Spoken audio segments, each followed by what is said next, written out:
Hello friends, and welcome to today's video where I show you how to paint this snowy scene with some watercolors. So today we will be using some fine liners, some masking fluid. I have here a very handy masking fluid marker, and we also use a graphite pencil, some watercolor brushes and watercolors. The palette I'm using today is Van Gogh's Muted Tones palette. This is a watercolor palette that I've had for several years now, and as you can see, it's been very much loved and used. I find the colors very good for color mixing and for very different kinds of subject matters actually.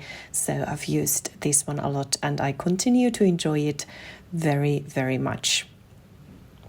You can also see here my usual approach to watercolors is that I don't clean my palettes too much. I like to reactivate the mixes I've done earlier. Of course, this is very kind of economical way to do it. You don't want to waste the pigments, and also I find it very kind of intriguing and interesting to reactivate some washes and add some new colors to them and create new mixes from the existing ones. So that's what I'm doing today, and I welcome you to join me on this kind of step-by-step tutorial so that you can also perhaps enjoy your watercolor palette and try different color mixes. The paper I'm using today is Fabriano's cold pressed watercolor paper. You know that this is one of my favorite watercolor papers. It's not too expensive, but it's still really good quality. It's not super cheap either, but I would say it's the affordable option for rather good quality watercolor paper. So we start with a very quick sketch. This is purely for my imagination, so adding some distant mountains, some forests, some small fun houses in the middle part of the painting, and then I'm thinking maybe a river or a road of some kind, but let's see what happens once we start painting. Often the plans change and I just want to go with the creative flow, so we'll see what happens once we start painting.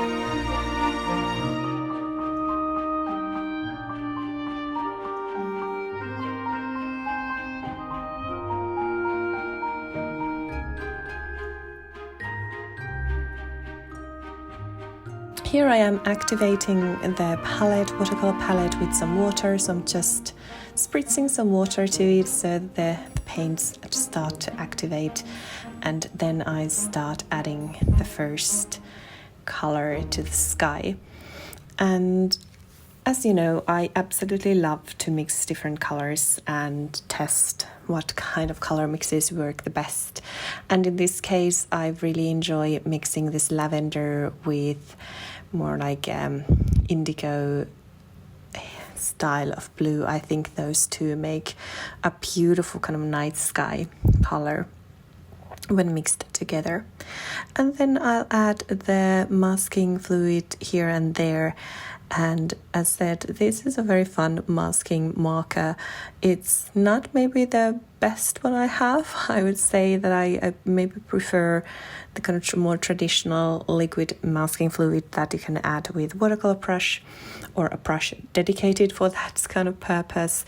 But this is a very handy tool to use if I just want to make quick sketches and play with the masking fluid. But you can totally also do this painting without masking fluid. So if you don't have any, don't worry, you can still easily follow along. Then you'll just leave a bit more white spots when you start adding kind of large areas of color.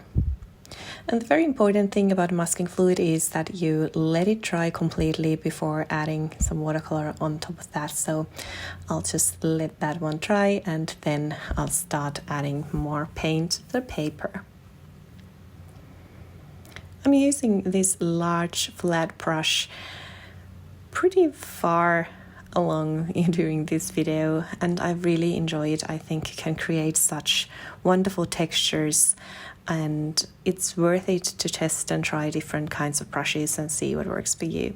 Also, what I'm doing here is that I'm adding quite a lot of water, so I'm kind of having the paper is dry here, so I'm using wet on dry method.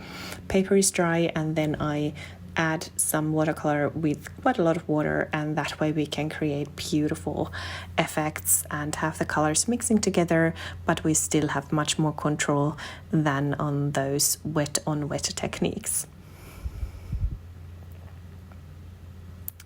What you can see throughout the video is that I actually only use a few of the colors on my palette. Of course, there are some of those ready-made mixes that I will reactivate and use a bit of those as well, but I'm going pretty far with just some brown, some neutral tint, some darker blue, lavender, and this beautiful gorgeous green.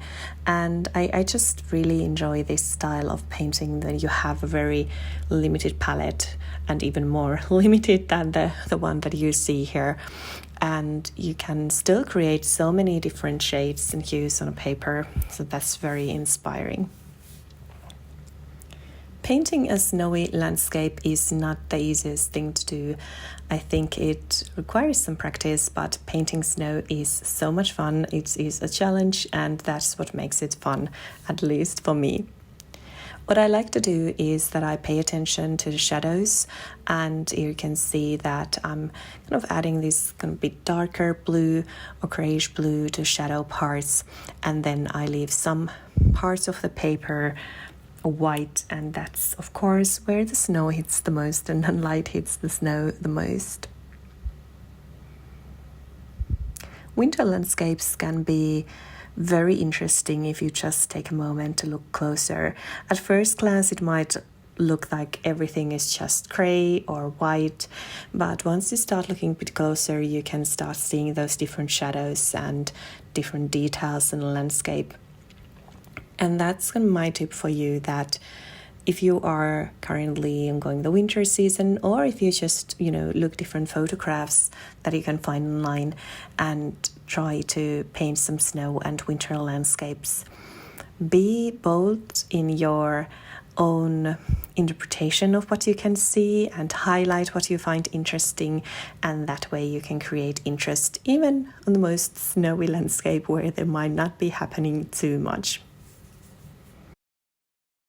When building layers, it's very important to let your watercolor work or your paper dry in between different layers. Otherwise, you will get more of wet on wet effect, which is, of course, it has its place, and that's also might be something that you are aiming to do. But if you feel that you are lacking control and your watercolors don't have such sharpness that you would like to have, then I think it's worth it to let the paper dry a bit more. Ensure that it is totally dry before you add a second layer of color. Also, before you start removing the masking fluid, make sure that the watercolor is dry, otherwise you will make a mess spreading the color around with your fingers or whichever tool you use to remove the masking fluid. And be careful so that you are not rubbing or disturbing the paper. As you can see, once we have removed the masking fluid, it means that there are very, very sharp white lines on a paper, and I don't want that. I don't want that to be the end result, and that's why I start kind of softening them a bit and adding second layer of watercolor so that we can soften the sharp line and bring kind of more realistic view. I'm also adding layers to make the background a bit darker and emphasize some of the more kind of shadow parts of this picture. This painting was rather small in size. Usually I use this watercolor paper for bookmarks and other smaller, maybe cards or greeting cards, kind of smaller paintings. I don't often paint kind of full scenery on this size of paper. Usually I work on a larger paper, but actually this was a lot of fun. I think it's sometimes good to challenge yourself to use different sizes of paper.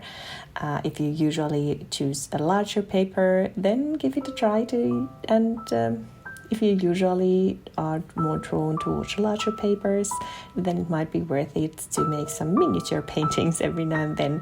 And then again, if you are someone who wants to work usually on a very small scale, then take that huge, largest paper you can find and paint a landscape on that. And I'm sure that you will have lots of fun and lots of learnings, because it's a whole different thing to paint on a really, really large canvas compared to a small greeting card. Once we start adding details, we also start adding more darker shades, and that way we are again building contrast and interest to our painting. I'm adding some distant trees and some forest details, and also details to our small houses and the river in kind of front of the painting.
I hope that you've enjoyed this video, and I hope that it inspires you to paint some winter scenery, because I think it's now a kind of unique opportunity for the next few months, if you are living in a kind of northern hemisphere, to experience the winter magic and also bring that to your art. As said, painting snow is not the easiest. If you haven't done it earlier, I challenge you to do that and give it a try, and then share in the comments below how you find it. As said, I hope that you've enjoyed this video, and if you have, please give it a like and subscribe to my channel if you haven't already. I have lots of fun new videos coming your way very soon, and I hope that you will enjoy your own art journey and to find lots of inspiration around you, whichever season you are currently living in. I will see you very soon in my next video. Bye for now.